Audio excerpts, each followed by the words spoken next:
Hello everybody, this is Toys R Us, and for this special figure showcase and review we're going to be looking at the 2013 Thrilling 30 Deluxe Thundercracker figure. So what we're going to do in this video, we're going to have a detailed look at him in both of his modes, help you decide how you want to display him. We're going to have a look at his accessories and comic that come with him to help you know if yours is complete. We're going to do some comparisons with him and the original owner of this particular mold. We will then, of course, for a bit of fun, see how he compares to his original Generation 1 self, and then as well we can see how he compares to the most up-to-date version of him at the time of making this video, which is of course his Earthrise version. So as you can see, quite a few things to get through today, and before we get started I'd like to remind anybody who's not subscribed to this channel, if they'd like to hit that subscribe button for me now please, because it really will help me out. So as I've said, Thrilling 30 Deluxe Thundercracker figure, and I really like these, and in fact I like all of this particular toy line. Main reason, they're slightly different, you know, they're not your standard G1, and that is because they are all based on the IDW versions of the figures. Funnily enough, the IDW comic that comes with it is Spotlight just on Thundercracker. I'll just very quickly do a quick cover to cover thing there. It's a great free comic, you know, it really is quite big, and it's brilliant the fact that they just packed it with these. Such a great little bonus. What we're going to do now anyway, we're going to do some first impressions. So if you just open this, or if you've just brought one, chances are it'll probably come in robot mode. So let's do some first impressions. The head sculpt is brilliant. It's very detailed. You can see you've got the lovely red eyes there. This is actually light piping, so if you shone a light behind it, excuse me, you would see, I'm going to try it, but it might be too bright. Sort of, yeah, you can see that they're lighting up there. There you go. Perfect. So that's beautiful light piping, something very simple, but it just makes it so much better. With regards to articulation in the head, you can spin it all the way around. I wouldn't say that you can do a head tilt up and down. This, of course, is due to the transformation and not really for it to be looking up and down. With regards to the shoulders, it's as good as a ball and socket. It will rotate all the way up and all the way down, but it is hindered by this wing as you go all the way back. Not that you'd want to take it much further back than that. Anyway, you can also see that there's bicep flexion and there's wrist swivel. Now, the big negative thing about this figure is when we move the arms out of the way, this gaping hole there, that's huge. If you move the other one out of the way, you've just got this massive cavity inside, which from the front I suppose they get away with it, you know, you pretty much is covered all the way up. We've got lovely use of translucent yellow plastic there at the front. There is not a waist swivel, however, again, you've got full rotation up, down, around to the side, hips, knee bend, and you've got an ankle tilt and I suppose a rock as well. So it is fully articulate, and it is nearly 10 years old, and it's not too bad a figure, to be honest. And I think that's pretty much all there is to say with first impressions. So what we're going to do now, we're going to come back and have a look at him in his alternate mode, and we're going to start to see how we can use some of his accessories as well. Okay, then we're back, and as you can see in the alternate mode already, quick apologies for no transformation process on this video. It will be uploaded separately if you want to see it. A couple of reasons: one is to keep the length of this video down, and two is not to spoil it for yourselves if you don't want to see it. So as you can see, we've got this Cybertronian Starship fighter, however you want to call it, and again, I like it. I do really like it. I think it looks great. You can perhaps tell maybe that's the head there, and of course when I span it round, you can perhaps tell if these aren't fully turned over that you've got the fists underneath, but a lot of it is still all tucked away nice and neatly. Lovely detail there with the stripes and the logo on there. There's the cockpit I mentioned again when it was on the front of him. And of course this nose cone was tucked away neatly when he was in his bot mode.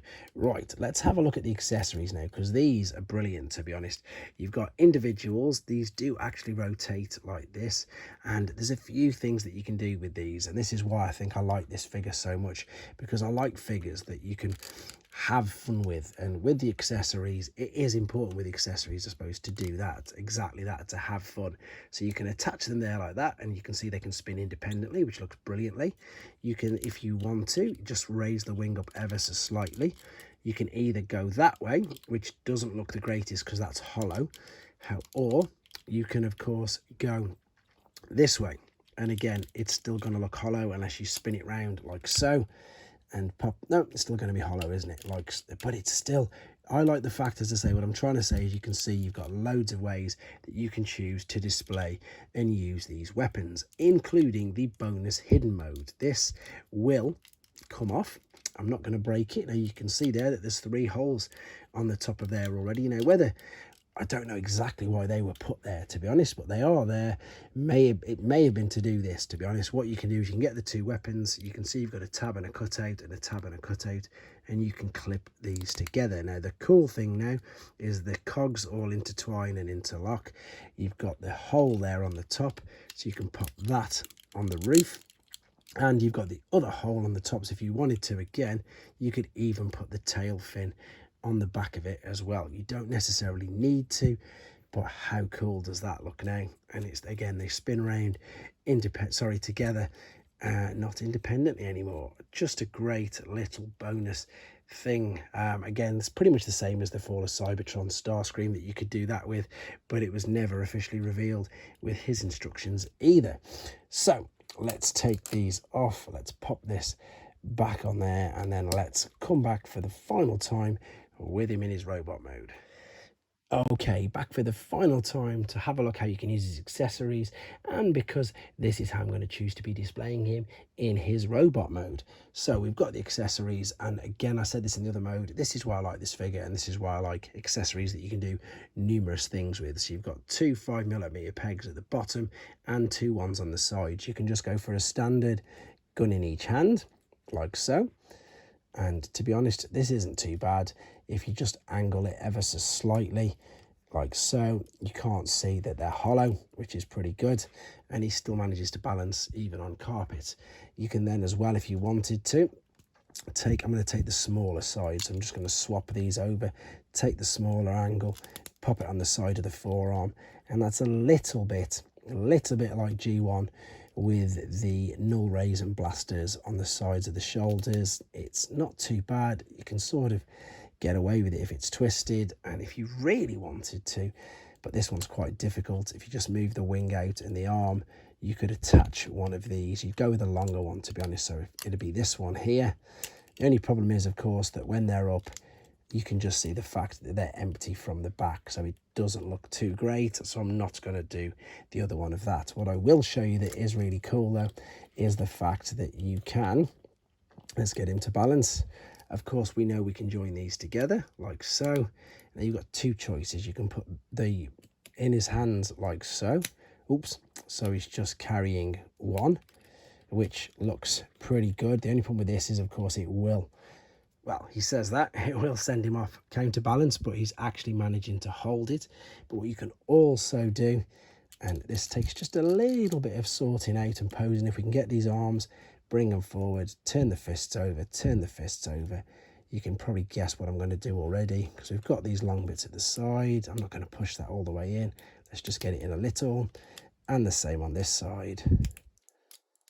Oh, I've just pushed the one side in a bit too far.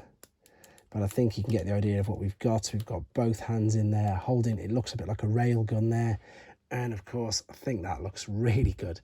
Just a bit of fun, just another bonus, I say, mode in which you can display him.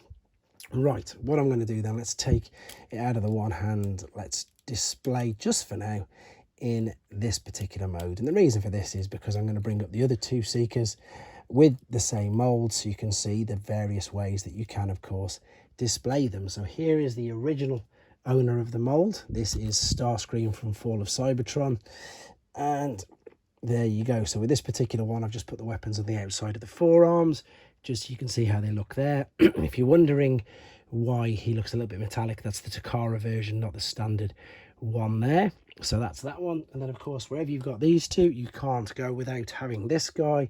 And this is Skywarp. And again, he was released, excuse me, under the Thrilling 30 toy line. Same as Thundercracker, so he had a box and everything like this with a comic, which we might as well have a quick look at now. So you can see rope tied in. There's the weapon joined together. There's a beautiful image of the alternate mode. The Thrilling 30, of course, is the 30th anniversary. We're very close up to the 40th already now at the time of making this video. I love the fact that there's tech specs on the back.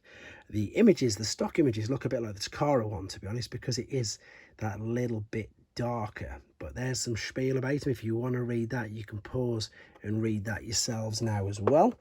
But there are the original 3 Seekers. Let's have a look at some other versions of Thundercracker then. So we will have a quick look at his Generation 1 self, which you can see the homage perfectly. The colours are slightly different, but there's your stripes on the wings with the Decepticon symbol. And then what I'm going to show you now is this particular one. And this is his Tetrajet version. And again, the reason why this is interesting, because, you know, these pretty much all Thundercrackers get released just as the Jet, you know, which we're all used to seeing. This one was different. This one was Cybertronian, and of course, so was this. So they look different for that reason. And then finally, as I say, as of date of making this video, this is the most up-to-date version of him, and it is, of course, his Earthrise version. And again, I don't think there's much more to say about this. I think a great figure, great character, so many issues down the Generations toy line. They don't really seem to make a bad Seeker, if I'm being completely honest, or maybe completely biased, who knows. Let me know what you think in the comments. Did you like this particular toy line? And are you excited for any more versions of him, or do you think we've had enough? Let me know in the comments, guys. Take care. Thanks for watching. Like and comment, and don't forget to subscribe.